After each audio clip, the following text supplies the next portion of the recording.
الله أكبر الله أكبر الله أكبر الله أكبر أشهد أن لا إله إلا الله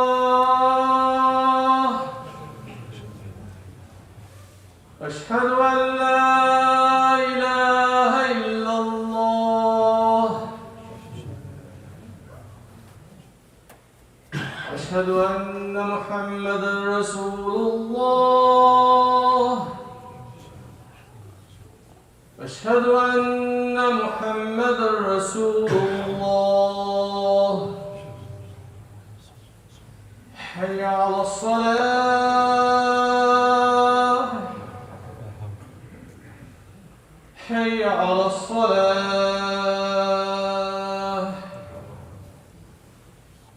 حي على الفلاح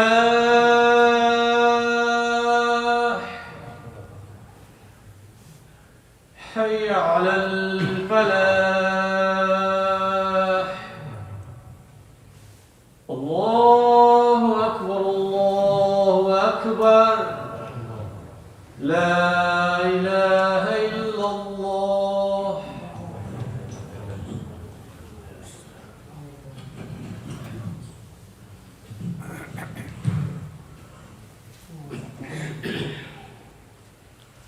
الحمد لله إن الحمد لله نحمده ونستعينه ونستغفره ونعوذ بالله من شرور أنفسنا ومن سيئات أعمالنا من يهده الله فلا مضل له ومن يضلله فلا هادي له واشهد أن لا إله إلا الله وحده لا شريك له واشهد أن محمدا عبده ورسوله يا أيها الذين آمنوا اتقوا الله حق تقاته ولا تموتن إلا وأنتم مسلمون يا أيها الناس اتقوا ربكم الذي خلقكم من نفس واحدة وخلق منها زوجها وبث منهما رجالا كثيرا ونساء واتقوا الله الذي تساءلون به والأرحام إن الله كان عليكم رقيبا يا أيها الذين آمنوا اتقوا الله وقولوا قولا سديدا يصلح لكم أعمالكم ويغفر لكم ذنوبكم ومن يطع الله ورسوله فقد فاز فوزا عظيما إن أصدق الحديث كتاب الله وأحسن الهدي هدي محمد صلى الله عليه وسلم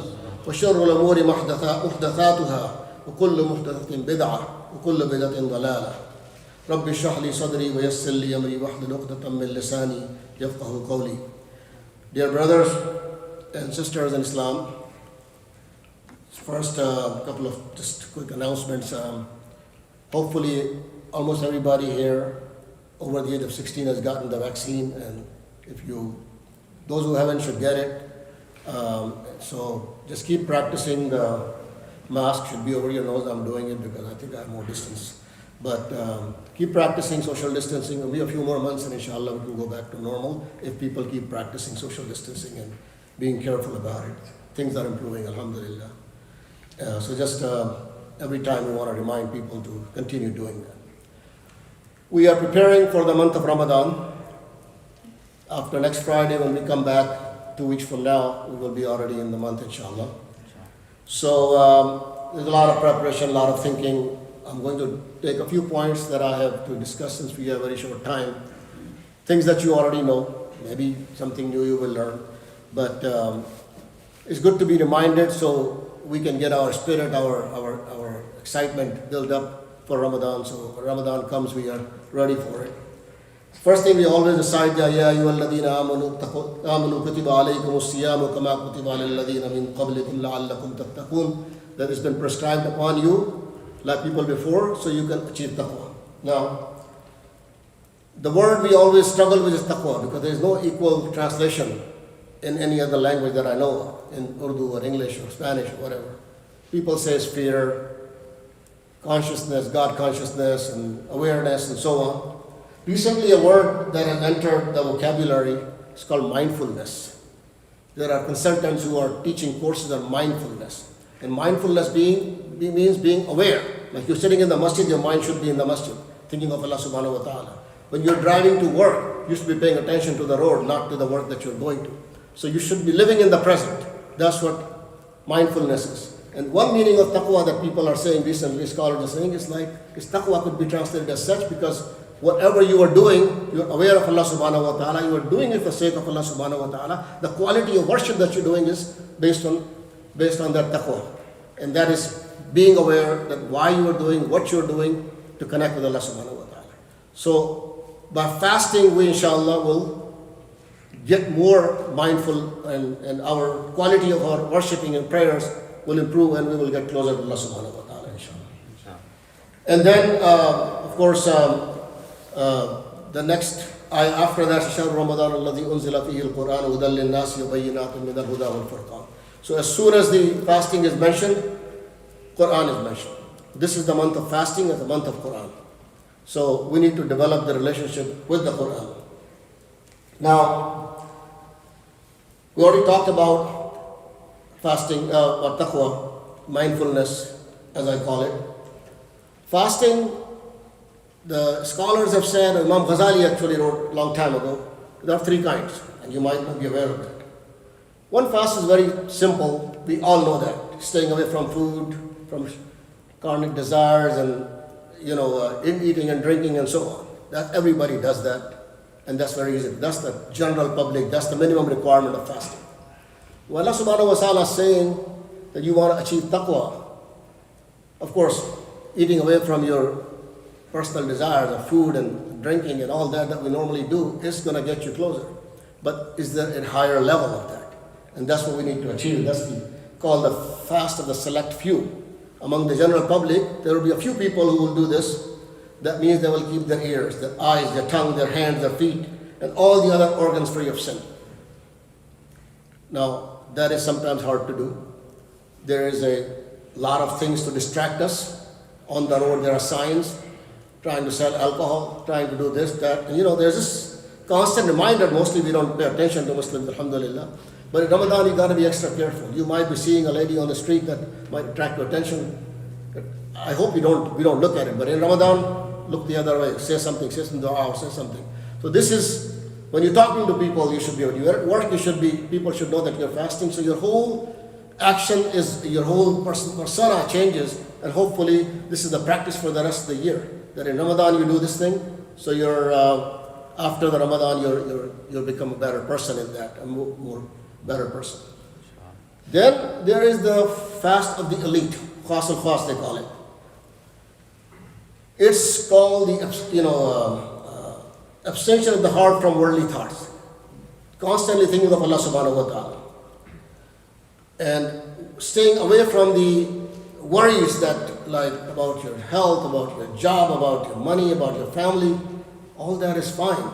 But you want to connect your heart with Allah subhanahu wa ta'ala. This is like very, very few people actually achieve that. So this should be the goal we should have in mind, that I'm fasting not only to get away from food and drink, not only to watch my language and all that. This is what is but the most important thing is I'm connecting with Allah subhanahu wa ta'ala. And you do that by fasting in the daytime and reciting Quran at night or whenever you get time. Now, another thing we always, since a couple of different things I want to talk about. So there's a month of Ramadan, the month of charity. A lot of us will calculate zakat. Mostly it's called the Hawl Day, the first of Ramadan. You go and look at all your assets and calculate it. And then of course, masajid and charities, you will probably be bombarded with paper mail, with emails, charities that you've given to, asking for money. This is the time they collect. So we need to open our heart and help out the people and the organizations that are in need. A very hadith that passed through my eyes today, very interesting. This is reported by Abu Dhar radiallahu anhu, that Prophet ﷺ asked him, "Oh Abu Dhar, do you see the abundance of money as the richness? Like people who have money, do you think they're rich?" He said, the Prophet answered himself, richness is the richness of the heart, and poverty is the poverty of heart. So those who are rich in their heart are the rich ones, not the ones who have more money. He who has wealth in his heart does not harm him with what he has received from the world. So if he thinks he's richness in any definition you can think of, then he is rich, if his heart is rich. And whoever has poverty in his heart does not enrich him with what more. Is like if you're thinking you don't have anything, or you keep thinking in your heart, then you're poor no matter how much you have. And this is the curse of the modern materialistic world, that we're always thinking of getting more. No matter what you get, you buy a house, you buy a car, you want to get something better all the time. So it's our goal, especially in Ramadan, and zakat is a beautiful system where you actually take out from your beloved wealth and give it in the way of Allah subhanahu wa ta'ala. And alhamdulillah, we are very well endowed in this country. Most of us are. And you will be calculating your zakat. By the way, I just wanted to mention there are many different methods, especially one challenge we face in this country is how do you pay zakat on investments and your retirement plans and so on. There are many tools available. I have a website. You're interested in that, we have a spreadsheet on it. You can go and calculate on that, or ISNA probably. There are so many other organizations have it. And there are different opinions of the scholar. Just choose one that makes most sense to you. But always give more instead of giving less, because ma naqasa malun min sadaqah, that whatever you give in the way of Allah is not going to decrease your wealth. Inshallah, you will get more, and you will observe that. So be ready for that fasting, and then of course charity. Charity is very important, especially in the month of Ramadan, because if you start giving, if you fast and you start giving charity, that goes hand in hand. And next thing we have is the month of Quran, like I said. And Quran, if you make that connection, of course, we will have limited Taraweeh in most of the masajid, so take that time and read more at home. Recite, like last year, most people did Taraweeh at home. We recited the entire Quran at home, and some of the people did that in Taraweeh. So, and it was a beautiful experience. We had family there together, and we did that. At least people that we do. But things are getting better now, so we'll have Taraweeh. But come to the Taraweeh, but then spend the rest of the time, as much time as possible, in the remembrance of Allah subhanahu wa ta'ala. Because this is the month when people who don't connect, it's like Friday you connect with Allah subhanahu wa ta'ala more than you do other days. Ramadan is the month you really connect, and you connect it through the Quran.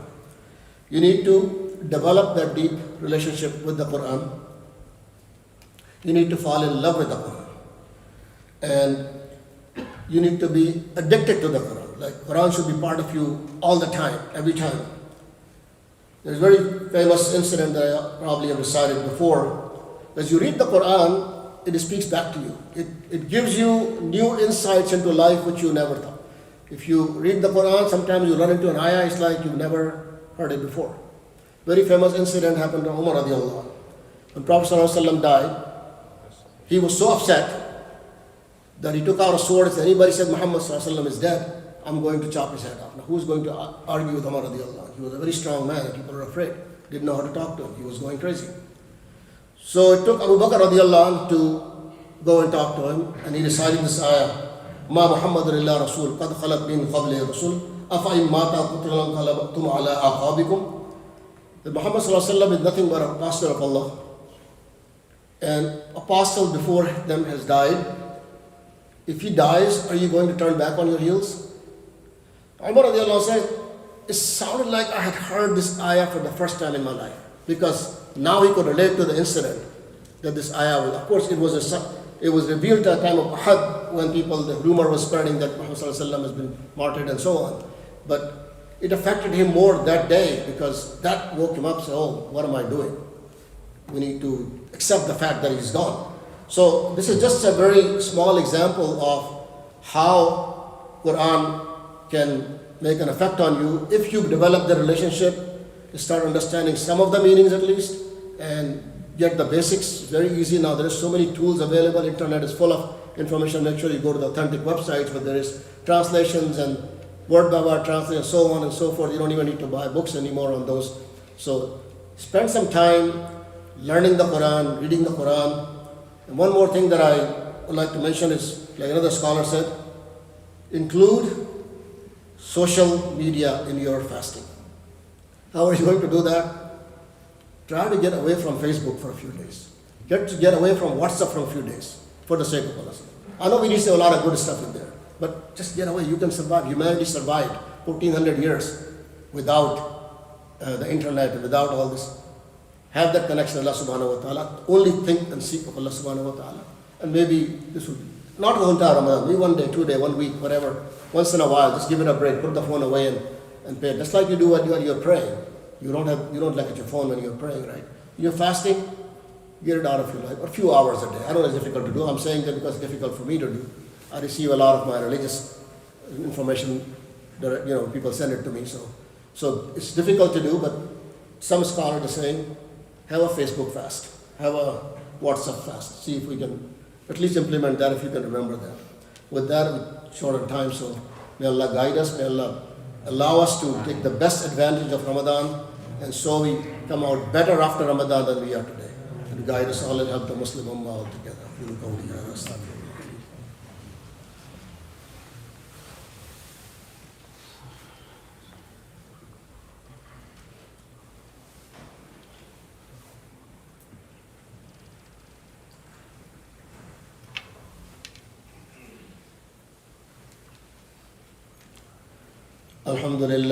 Alhamdulillah wassalatu wassalamu ala Rasulillah sallallahu alayhi wa sallam.